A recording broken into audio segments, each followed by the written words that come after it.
മധ്യപ്രദേശിൽ മലിനജല പൈപ്പ് ലൈനിന് വേണ്ടി കുഴിയെടുക്കുന്നതിനിടെ മണ്ണിനടിയിൽപ്പെട്ട് 2 തൊഴിലാളികൾ മരിച്ചു. ഷാദോളിൽ ഇന്നലെയാണ് അപകടം നടന്നത്. സംഭവത്തിൽ സോഹാഗ് പോലീസ് കേസെടുത്ത് അന്വേഷണം ആരംഭിച്ചു. നീണ്ട ഇടവേളയ്ക്ക് ശേഷം ജമ്മു കശ്മീരിലെ അമർനാഥ് യാത്ര പുനരാരംഭിച്ചു. പഹൽഗാം ഭീകരാക്രമണത്തെ തുടർന്ന് നിർത്തിവെച്ച യാത്രയാണ് പുനരാരംഭിച്ചത്.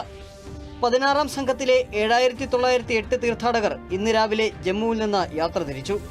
തീർത്ഥാടകർക്കായി കനത്ത സുരക്ഷാ ക്രമീകരണങ്ങളാണ് പോലീസ് ഒരുക്കിയിരിക്കുന്നത്. ഛത്തീസ്ഗഡിൽ മദ്യ അഴിമതി കേസുമായി ബന്ധപ്പെട്ട് മുൻ മുഖ്യമന്ത്രി ഭൂപേഷ് ബാഗലിന്റെ വസതിയിൽ ഇഡി റെയ്ഡ് നടത്തി. കഴിഞ്ഞ മാർച്ചിൽ ഭൂപേഷിന്റെയും മകൻ ചൈതന്യയുടെയും വസതികളിൽ നിന്ന് 30 ലക്ഷം രൂപ ഇഡി പിടിച്ചെടുത്തിരുന്നു. കേസുമായി ബന്ധപ്പെട്ട് ഛത്തീസ്ഗഡിലെ 14ഓളം ഇടങ്ങളിൽ ഇഡി റെയ്ഡ് നടത്തിയിരുന്നു.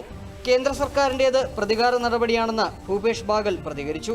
അരുണാചൽ പ്രദേശിൽ യുദ്ധോപകരണങ്ങളുടെയും വെടിക്കോപ്പുകളുടെയും ശേഖരം സുരക്ഷാസേന പിടിച്ചെടുത്തു. ചാങ്ലാങ് ജില്ലയിൽ നിന്നാണ് ആയുധങ്ങൾ പിടിച്ചെടുത്തത്.